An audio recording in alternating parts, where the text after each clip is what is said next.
हम इस वक्त मौजूद हैं ईला की वादी में, जहां दाऊद ने जूलियत को मारा था।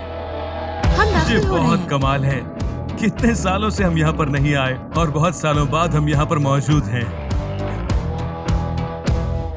माहिरीन आसार कदीमा ने इस वादी और पहाड़ों की निशानदेही की है जिन पर फिलिस्तीनियों और इसराइलियों ने डेरे डाले थे। हम इस पहाड़ी पर हैं जहां ये माना जाता है कि इसराइलियों ने डेरे डाले थे और इसके उस पार वहां फिलिस्तीनियों ने डेरे डाले थे और दाऊद और जाति जूलियत बीच में ही कहीं लड़े होंगे। और उन्होंने इस इलाके में 3 कदीम शहरों की खुदाई की है जिनका जिक्र बाइबल में किया गया है। वो कई सालों से इसकी खुदाई कर रहे हैं और उन्हें यहाँ बहुत सी उम्दा चीजें मिली हैं। ये आपको हैरान कर देगा। ये दुनिया की खबरों में रहा है। ये सबको हैरान कर देगा। तो आज हम इस वादी का दौरा करने जा रहे हैं और तस्वुर करेंगे कि जंग की सफ कैसी थी। उस नदी को तलाश करेंगे जहां से दाऊद ने 5 चिकने पत्थरों को चुना होगा। ये बेहतरीन है, देखो जरा। और सवाल का जवाब देने की कोशिश करेंगे जो हमारे दिल में था। अभी तुम यहीं रुको और मैं वहां जाकर जाति जूलियत बनूंगा। सुनना मेरी आवाज आती है या नहीं? इसराइली जाति जूलियत को कैसे सुन सकते थे अगर उनके दरमियान वादी थी? मैं पानी में से गुजर आया हूँ। यहाँ कोई इसराइली नहीं होगा, सब फलिस्ती होंगे। आइए देखते हैं वो मुझे सुन सकती है या नहीं। हम बस जानने की कोशिश कर रहे हैं कि जब जाति जूलियत ने यहाँ आकर इसराइल के खुदा की तौहीन की तो लोगों ने उसे कैसे सुना होगा। अपने लिए किसी शख्स को चुनो जो मेरे पास उतर आए। और दाऊद ने एक पत्थर को इतने दुरुस्त और मोहलक तरीके से कैसे फेंका। लिहाजा हमने ये DIY फलाखन बनाया है। इसे बनाना बहुत आसान है। ये डक्ट टेप और सिर्फ 2 तारों से बना है। हमने पहले कभी भी फलाखन का इस्तेमाल नहीं किया। अरे वाह, क्या तुमने देखा वो कितनी दूर चला गया? ये अब तक की बेहतरीन चीज है। और इसके अलावा हम आपके साथ एक पोशीदा पैगाम शेयर करने जा रहे हैं जो हाल ही में बाइबल के इस बयानिए की आयात में दरियाफ्त हुआ। जाति जूलियत पीतल की जरा पहने हुए था। वो एक बड़ा पहलवान था। उसने बदन पर सांप की तरह के स्केल्स पहने हुए थे। हर कोई उससे डर रहा था। ये हैरत अंगेज है। ये बाइबल के अहम मुताबिक है। बिल्कुल। तो हमारे साथ शामिल हों इस नाकाबिले यकीन एडवेंचर पर।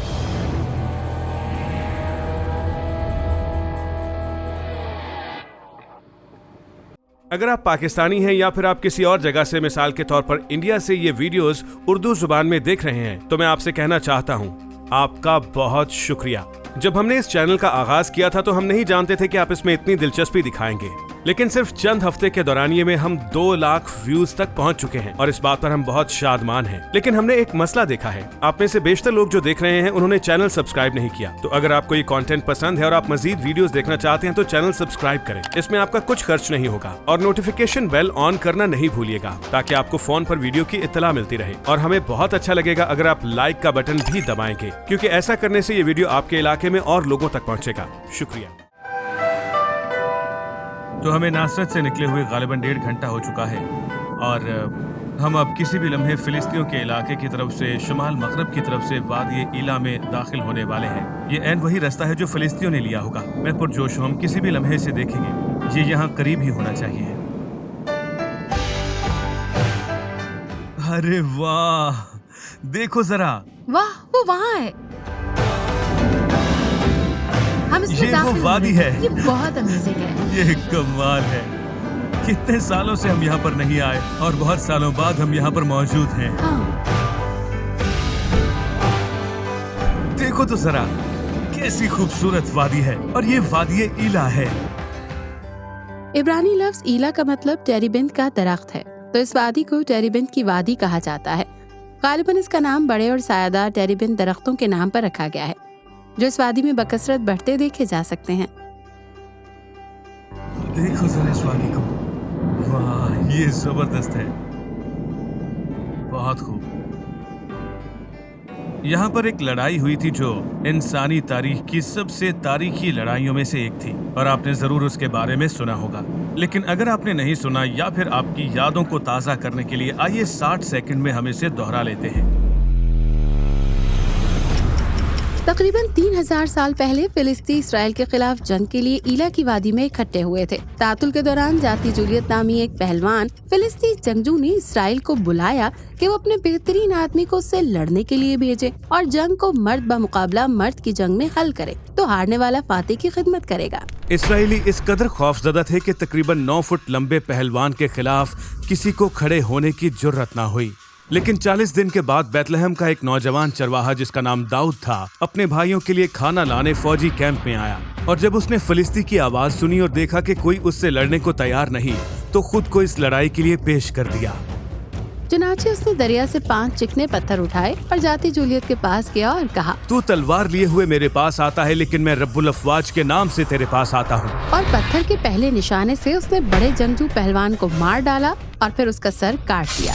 और इसी तरह बैतलहम के नौजवान चरवाहे ने इसराइल के लिए फतह हासिल की। ताहम फिलिस्तियों ने अपने वादे को पूरा नहीं किया कि अगर जाती जूलियत हार गया तो इसराइल के खादिम बनेंगे।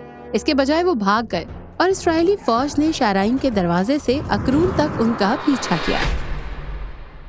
तो अपना सफर शुरू करने के लिए हम खिरबत कैफा जा रहे हैं, जिसके बारे में माना जाता है कि वो शाराइम है, जिसका बाइबल के इस बयानिए में जिक्र है। तो हम खिरबत कैफा के दाखिली रास्ते की तलाश कर रहे हैं, जो शुरू करने के लिए एक अच्छी जगह होगी। हम वादी को अच्छी तरह ऊंचाई से देख सकेंगे और यही वो पहलू है जो शाराइम से मुंसलिक है। और हमारे लिए ये जानने के लिए एक अच्छा नुक्ता आगाज होगा कि असल जगह कौन सी थी जहां ये जंग हुई थी। और मुझे लगता है कि वहां पर ये दाखिली रास्ता है जहां ये धमाके से जली हुई कार खड़ी है। इस साल शदीद बारिशों से कच्ची सड़कें टूट फूट गई हैं। क्या यहाँ पर हम गाड़ी चला सकते हैं? पता नहीं। यहाँ ऐसा लगता है, हाँ, ऐसा लगता है हमारी गाड़ी के लिए पहाड़ी की चोटी पर चढ़ना एक बहुत बड़ा चैलेंज होगा, जहाँ खिरबत कैफा वाक़े है। मेरा ख्याल है हम यहाँ से जा सकते हैं और यहाँ से रास्ता गालिबन कुछ बुरा लग रहा है, लेकिन मैंने जाकर देखा इस हिस्से के बाद ये रास्ता हमवार हो जाता है। शायद ये वही जगह है जहां से पानी आया होगा, तो चलकर देखते हैं।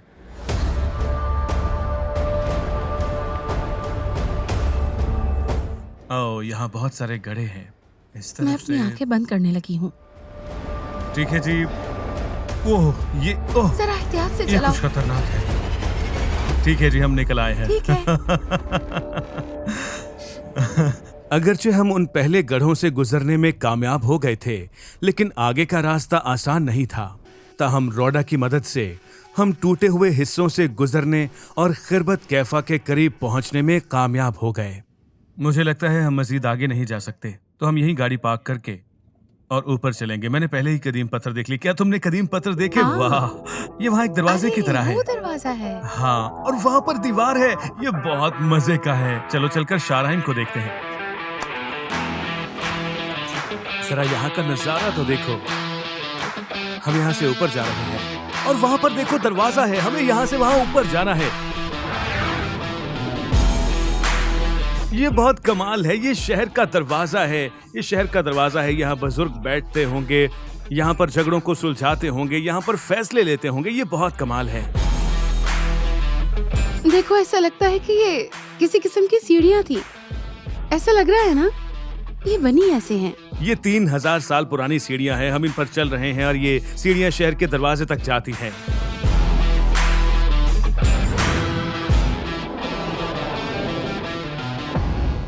वैसे तुम कल पढ़ रहे थे और ज्यादातर तुमने ही इस पे तहकीक की है। वो कौन सी चीजें हैं जो इन्हें यहाँ पर मिली? ये वाकई बहुत हैरत अंगेज है और ये तुम्हें हैरान कर देगा। ठीक है। वो बरसों से इस जगह की खुदाई कर रहे हैं और जो चीजें उन्हें मिली हैं, उन्होंने सबको हैरान कर दिया है। मतलब ना सिर्फ आम खुदाई का सामान, बल्कि उन्हें यहाँ पर ऑस्ट्रोकॉन मिला है। ये ऑस्ट्रोकॉन क्या है? उन्हें एक ऑस्ट्रोकॉन मिला। क्या ही ऑस्ट्रोकॉन? ऑस्ट्रोकॉन क्या है? मैं याद करने की कोशिश कर रहा हूँ। याद नहीं आ रहा। क्या है ऑस्ट्रोकॉन? ऑस्ट्रोकॉन? ऑस्ट्रोकॉन टूटे हुए बर्तन का एक टुकड़ा होता है जिस पर तहरीरें खुदी होती हैं। ये आज के दौर के स्टिकी नोट्स की तरह है, लेकिन ये टूटे बर्तन का टुकड़ा होता है। क्या ये वो चीज है जिस पर इब्रानी सवाल है? हाँ, बिल्कुल। ये कदीम बहुत तरीन अच्छा है। शार्ड जो कागजी नोट की तरह इस्तेमाल किया जाता था, जैसे कि मेमो।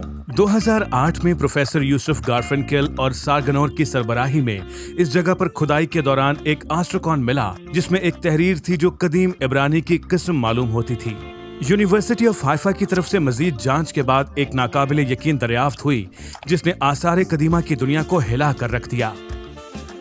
ऑस्ट्रोकॉन पर कदीम रस्मुल खत की 5 सतरें अब तक पाई जाने वाली कदीम तरीन इब्रानी रस्मुल खत मालूम होती हैं।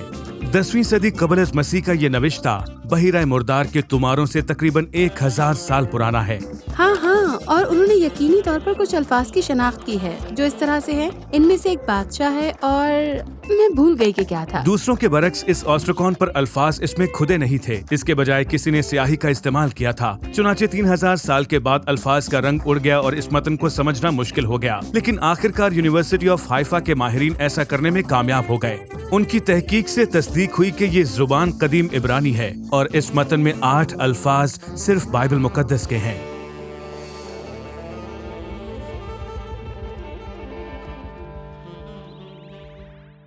अरे सर जी, वहाँ देखो, यहाँ दूसरा दरवाजा है, ये वहाँ है। देखो, इसमें वो चैम्बर्स भी हैं।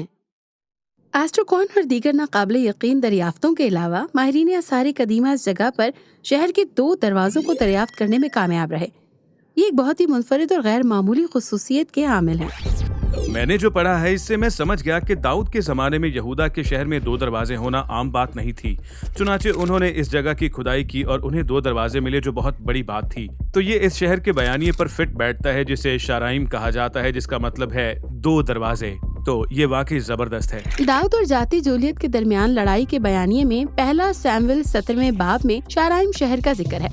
इब्रानी से तर्जुमा किए गए शाराइम का मतलब है 2 दरवाजे, और चूंकि 10वीं सदी कबल मसीह में शहर के 2 दरवाजे होना आम नहीं है, इसीलिए मौरखीन का ख्याल है कि ये किले का वजाहती नाम है, जिसके 2 दरवाजे थे जो पहाड़ों के दोनों अतराफ तक आसानी से रसाई फराहम कर सकते थे। ये दाऊद और जाती जूलियत के बयानिए का एक और सबूत है कि एक जगह जिसे शाराइम कहते हैं उसके 2 दरवाजे हैं और ये इला की वादी के करीब है। अब जबकि हमने शाराइम की शनाख्त कर ली है और समझ लिया है कि बनी इसराइल ने कहाँ डेरा डाला था, हम वादी में झांककर उस जगह की तलाश करेंगे जहाँ फिलिस्ती जमा हुए थे और जहाँ दाऊद और जाती जूलियत की लड़ाई हुई होगी। ये वहाँ है। ये लाजवाब है। क्या कमाल नजारा है। वाह! हम सब कुछ देख सकते हैं, इला की पूरी वादी। जानती हो, ये सोचकर ही मेरे रोंगटे खड़े हो रहे हैं कि यहाँ पर क्या कुछ हुआ होगा। क्या तुम तस्वुर कर सकती हो कि वहाँ पर हजारों हजार फिलिस्ती खड़े हुए हैं और वो नारे लगा रहे हैं। वाह! ये यकीनी तौर पर एक काबिल फहम मकाम है। ये सब कुछ सबूत है। शाराइम वहाँ, सूका है, अज़ैका वहाँ है और फिलिस्ती उन पहाड़ों पर होंगे और फिर इसराइली यहाँ होंगे। हम बहुत पुरजोश हैं। अब हमें पुरसकून होकर इसे समझने की जरूरत है।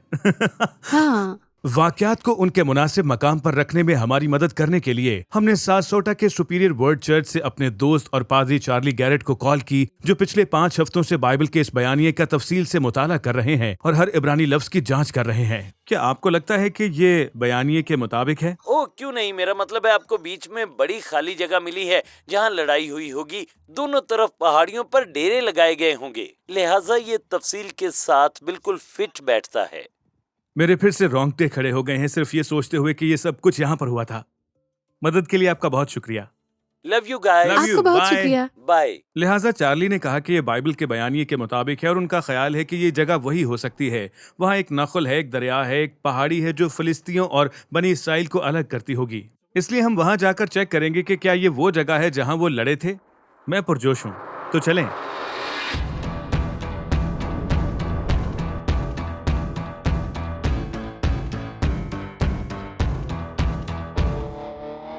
हम पूरी वादी में फिरे हैं और अब हम उस कच्ची सड़क के करीब पहुंच रहे हैं जो ये रास्ता नदी की तरफ ले जाएगा, है हाँ ना? हाँ, हमने अभी यहाँ पर देखा था। ओह, ध्यान से। ओह,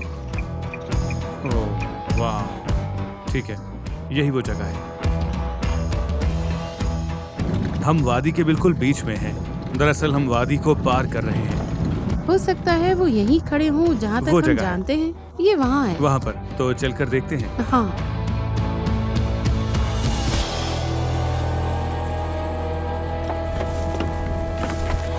ओह, यहाँ गर्मी है। वाह, ये बहुत दिलचस्प है। क्या तुम तसव्वुर कर सकती हो कि ये वो जगह है जहाँ पर दाऊद ने उन 5 चिकने पत्थरों को चुना होगा? मुझे वहाँ बहुत सारे चिकने पत्थर नजर आ रहे हैं। अरे हाँ, वाह, ये वो दरिया है। देखो कितना सब्ज है, शायद इसीलिए कि इसके नीचे पानी है। ये जबरदस्त है। अगस्त का आगाज है और यहाँ अभी भी सब्जा है। इसका मतलब ये हुआ कि मौसम बहार और सर्दियों के दौरान यहाँ पर पानी बहता रहता है। और ये मौसम गर्मा में इन पौधों को बरकरार रखने के लिए काफी है। ये जबरदस्त है। तो आइए नदी में चलते और देखते हैं कि क्या हमें वहां से कुछ चिकने पत्थर मिलते हैं। वाह! क्या तुम्हें लगता है कि ये वो जगह है जहाँ दाऊद ने झुककर चंद पत्थर चुने होंगे? ये होनी चाहिए। जरा देखो इनको। हाँ, ये तो है। यहाँ बहुत सारे हैं और ये वो जगह है जहाँ पानी बहता है। और आप देख सकते हैं कि कुछ जमीन अब भी ज्यादा भूरी, ज्यादा नम है और यहाँ अब भी पौधों की हाँ। नशोनमा होती है, जिसका मतलब है कि ये वो जगह है जहाँ सर्दियों और बहार के मौसम में पानी बहता है, जो गालिबन वही वक्त है जब उन्होंने हमला किया होगा या जब वो जंग के लिए गए थे। दूसरा सैमुएल 11वें बाब में बाइबल में लिखा है कि बाहर का मौसम आ गया, वो वक्त जब बादशाह जंग के लिए निकलते हैं। इसराइल की आबोहवा पर गौर करने से सही मालूम होता है। मौसम गर्मा इंतहाई गर्म होता है और मौसम खिज़ां फसल जमा करने और सर्दियों के लिए सामान तैयार करने का वक्त होता है, और इसमें बहुत ज्यादा बारिश होती है और ये निस्बतन ठंडा होता है, जिसकी वजह से मौसम बहार जंग के लिए बेहतरीन इंतखाब है। लिहाजा ये मुमकिन है कि जब फलिस्ती यहाँ आए थे तो तब मौसम बहार था और पानी तब यहाँ मौजूद होगा। और ये बहुत बुरा हो सकता है क्योंकि पानी का बहाव ज्यादातर सर्दियों के बाद आता है और यहाँ पानी की बहुतात होती होगी, जिसकी वजह से इस मखसूस इलाके में जंग में हिस्सा लेना, हमला करना, इसे अबूर करना मुश्किल हो जाता होगा। लेकिन इस मखसूस वादी में बहार का वक्त इस मकसद के लिए बेहतरीन वक्त नहीं, क्योंकि दरिया पानी से भरा होता है और यहाँ बहुत कीचड़ की वजह से इसे पार करना मुश्किल हो जाता है। इसीलिए पहले हमला करने वाली फौज के लिए ये नुकसानदेह होता होगा। और ये बाइबल के बयानिए को बहुत ज्यादा काबिल फहम बना देता है। जरा सोचें कि अगर ये दरिया है और यहाँ पानी है तो पहली फौज, हमला करने वाली पहली फौज को ज्यादा नुकसान पहुँचेगा। उन्हें दरिया पार करना पड़ेगा और पार करने के बाद उन्हें वहाँ चढ़कर हमला करना पड़ेगा। और जैसे ही बनी इसराइल वहाँ पहाड़ पर पहुँचेंगे तो तीरंदाज वहाँ पर मौजूद होंगे जो आप पर हमला कर देंगे। लिहाजा यहाँ पहले हमला करने वाली फौज नुकसान में होगी। ये बताता है कि क्यों किसी फौज ने 40 दिनों तक एक दूसरे पर हमला नहीं किया और इसके बजाय जंग को हल करने के लिए एक एक शख्स के मुकाबले का इंतखाब किया। तो एक तरफ फलिस्ती हैं, बनी इसराइल पहाड़ की दूसरी तरफ हैं और कोई हमला नहीं करना चाहता। इस तरह मुकाबले के लिए एक एक आदमी को भेजना हमारी समझ में आता है। हाँ, बिल्कुल। और अब जबकि हमने अपने पहले सवाल का जवाब दे दिया है, तो इसके बाद हम दरिया के किनारे से चंद चिकने पत्थर उठाकर देखेंगे कि क्या दाऊद का फलाखन जंग के लिए एक काबिल हथियार था। लिहाजा हमने DIY फलाखन बनाया है। ये बनाना बहुत आसान है और ये डक्ट टेप और 2 डोरियों से बना है। एक डोरी में आपकी उंगली के लिए जगह होती है और दूसरी जो आप छोड़ते हैं। तो चला कर देखते हैं। हमने कभी फलाखन का इस्तेमाल नहीं किया और ये एक बहुत ही अच्छा इम्तिहान होगा। तो मैं इसे अभी इस तरफ को फेंकूंगा। अगर कम से कम मैं इसे सही सिमत में फेंक सका तो ये कामयाबी होगी। ये काम कर रहा है। कहाँ गया? वहाँ। कहाँ? वहाँ, ये गिर गया है। मुझे पता नहीं चला मैंने कब इसे छोड़ा। ये बस ऊपर गया और वहाँ जाकर गिर गया। ओह मेरे खुदा, ये बहुत खौफनाक लग रहा था। मुझे लगा कि मेरे ऊपर गिर जाएगा। ठीक है, एक और।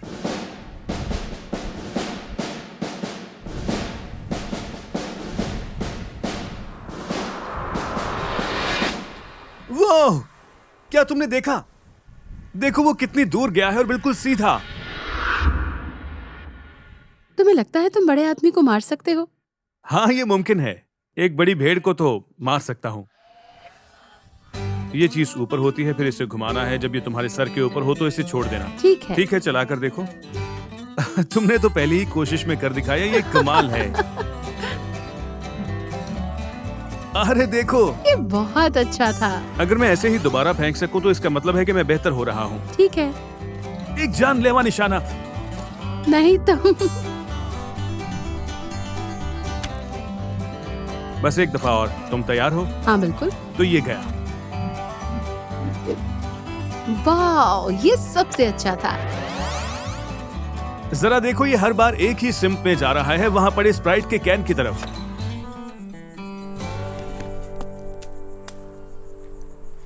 ये तुम्हारे बहुत करीब गिरा है। अरे तुम्हारा पत्थर तो दिल की तरह दिखाई दे रहा है। तो ठीक है, तुम रख लो। ठीक है, तो मैंने इससे ये सीखा है कि 10 बार फेंकने के बाद मैं हर बार सही सिमत में निशाना लगाने और इसे सही वक्त पर छोड़ने के काबिल हो गया हूँ। तो ये ऐसे शख्स के लिए नहीं है जिसने पहले ये काम ना किया हो। तसव्वुर करें कि अगर मैं पूरा दिन भेड़ों की रखवाली करता रहूं जैसे दाऊद किया करता था, तो मेरे पास बहुत वक्त होगा कि मैं एक फलाखन से अपने निशानेबाजी की मशक करूं और अपना निशाना बेहतर करूं। ये काबिल फहम है और जबरदस्त है। मैंने नहीं सोचा था कि मैं 10 बार में ही इसे कर लूंगा। बहुत अच्छा सरजू। इसे आजमाने के बाद ये फलाखन यकीनी तौर पर एक काबिल हथियार साबित हुआ। और दाऊद अकेला नहीं था जो इसे इस्तेमाल करना जानता था। बाइबल में इस्राएली मर्दों का जिक्र है जो एक बाल पर भी निशाना बांधकर खता किए बगैर पत्थर मार सकते थे। अब जबकि हमने इस हथियार के जानलेवा होने की तस्दीक कर दी है, तो अब हमारा आखिरी हदफ जाति जूलियत का वॉइस टेस्ट करना है।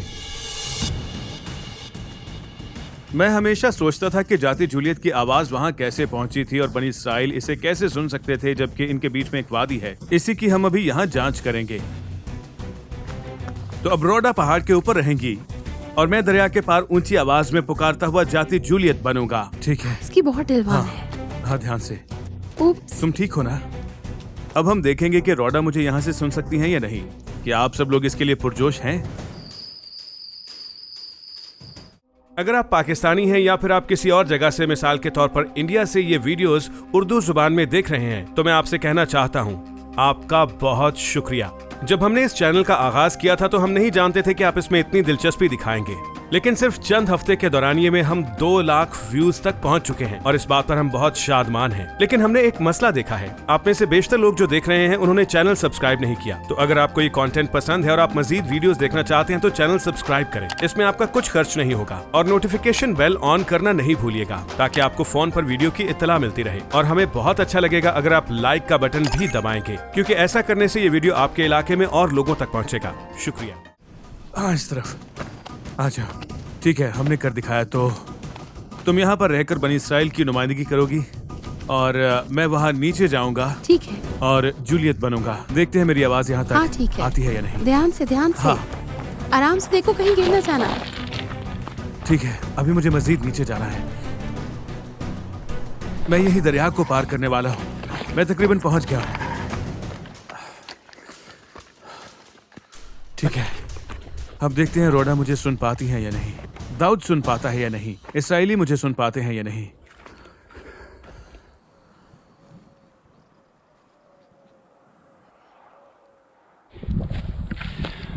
सुनो,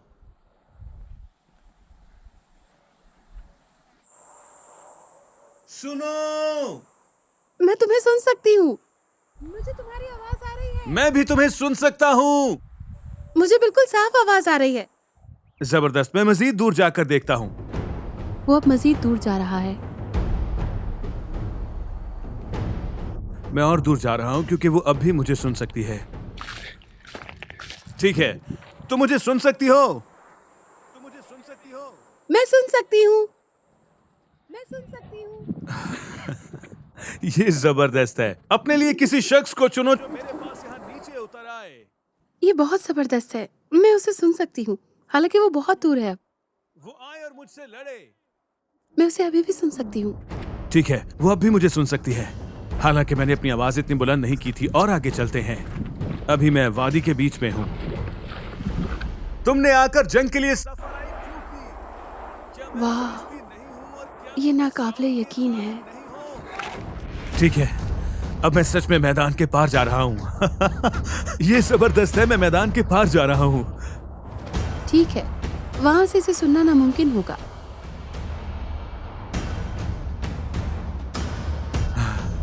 ठीक है, ये आखिरी इम्तिहान है। मैं मैदान के उस पार से तकरीबन आधे रास्ते पर हूँ। यहाँ भी आजमा कर देखते हैं। अपने लिए किसी शख्स को चुनो जो मेरे पास उतर आए और मुझसे लड़े।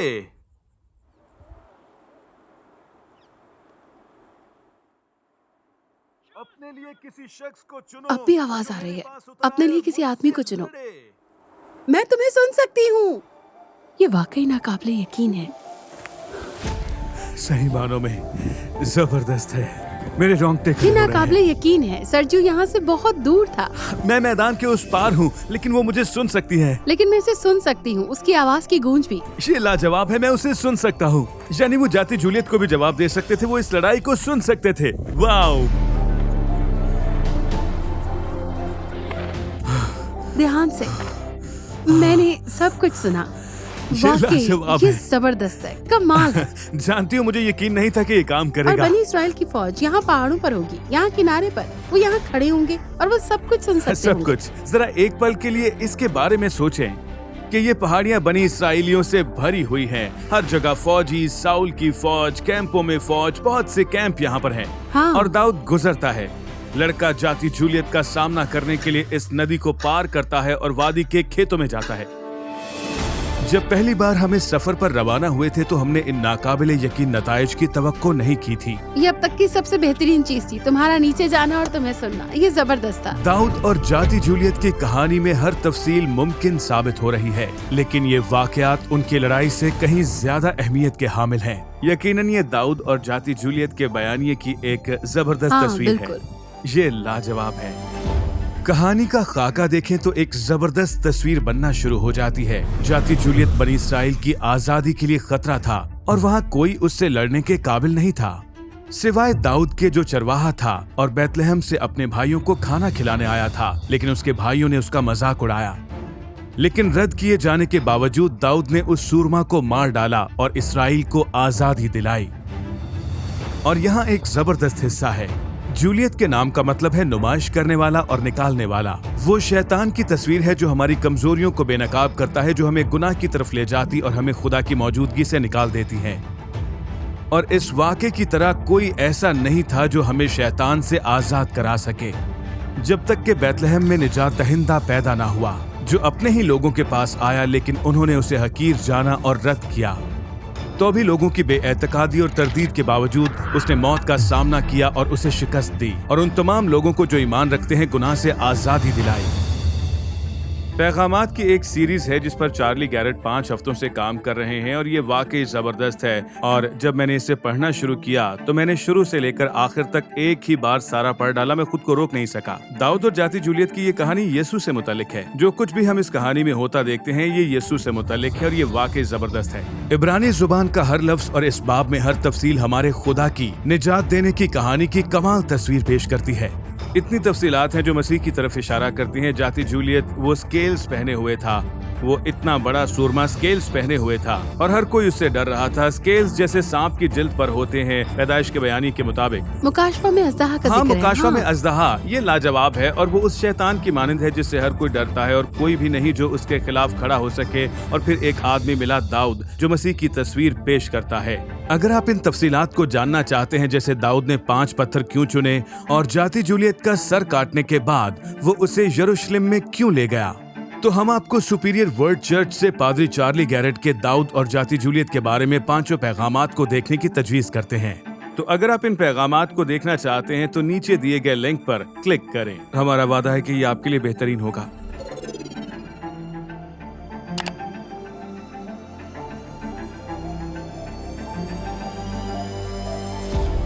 ये वाकई कमाल था। क्या तुम्हें ये सब कुछ देखने की तवक्को थी जब हम यहाँ पर आए थे? नहीं, ये हैरत अंगेज है और हर चीज की तस्दीक करता है। आज सब हाँ, कुछ सब वाकई कुछ। में बहुत कमाल था। जब हम पहली बार इस सफर पर रवाना हुए तो हमें नहीं पता था कि क्या उम्मीद रखी जाए, लेकिन अब जब हम यहाँ हैं हम इसे देख सकते हैं। हम देख सकते हैं कि किस तरह बनी इसराइल ने शाराइम में डेरे डाले। हमने तकरीबन जाति जूलियत की आवाज सुनी जो वादी में सफर करते हुए इसराइल के सबसे ताकतवर मर्दों के दिलों में खौफ पैदा करती थी। और हमने तकरीबन दाऊद को दरिया से पत्थर उठाकर दुश्मन के करीब जाते हुए देखा।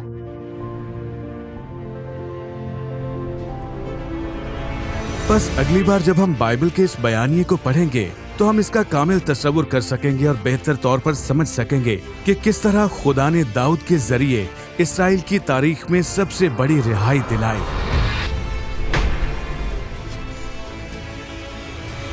एक ऐसी रिहाई जो किसी के तस्वुर से भी ज्यादा अहमियत की हामिल थी, जो ना सिर्फ इसराइल की रिहाई के बारे में है बल्कि उस निजात दहिंदा के वसीले तवक्को और उम्मीद भी देती है जिसके बारे में नबियों ने पेशीन गोइयां की थी। वो जो इसराइल को छुड़ाने के लिए आएगा, मसीहा यानी यीशु मसीह।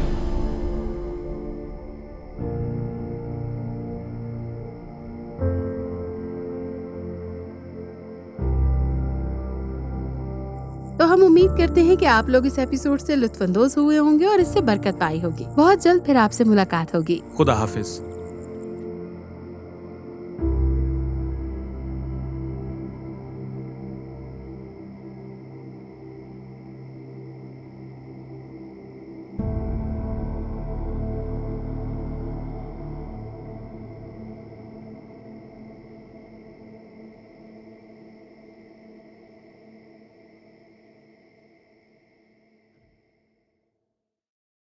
अगर आप पाकिस्तानी हैं या फिर आप किसी और जगह से मिसाल के तौर पर इंडिया से ये वीडियोस उर्दू जुबान में देख रहे हैं तो मैं आपसे कहना चाहता हूं, आपका बहुत शुक्रिया।